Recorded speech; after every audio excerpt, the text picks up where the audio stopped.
మరి ఇవాళ 8 పార్లమెంట్ సీట్లలో డిపాజిట్ పోయిన బీఆర్ఎస్ వాళ్ళు మేమే గెలుస్తామని రంకెలేస్తారు.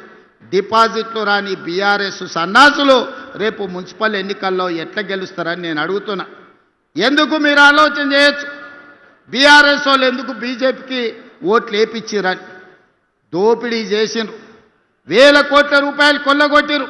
ఇవాళ బీజేపీ జాతీయ అధ్యక్షుని హోంశాఖ సహాయ మంత్రిగా పనిచేస్తున్న ఈ జిల్లా పార్లమెంట్ సభ్యుడు బండి సంజయ్ గారిని కిషన్ రెడ్డి నేను సూటిగా అడుగుతున్నా.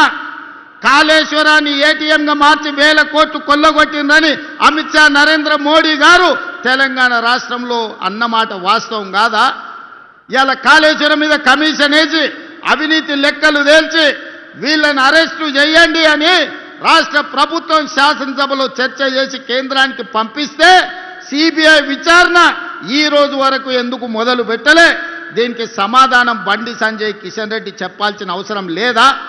వేల కోట్లు కొల్లగొట్టిన కాళేశ్వరం, 1,00,000 కోట్లు పెట్టి కట్టిన కాళేశ్వరం 3 ఏళ్లలోనే కూలేశ్వరమై కూలిపోతే ఇవాళ సిబిఐ విచారణ కోసం కేంద్ర ప్రభుత్వానికి శాసనసభ సాక్షిగా నిండు సభలో తీర్మానం చేసి సిబిఐ కేసులు పెట్టి కేసీఆర్ను హరీష్ను బొక్కలో తొయ్యండి అని అసెంబ్లీ సాక్షిగా తీర్మానం చేస్తే 6 నెలలైంది, అతి లేదు గతి లేదు, సిబిఐ విచారణ లేదు.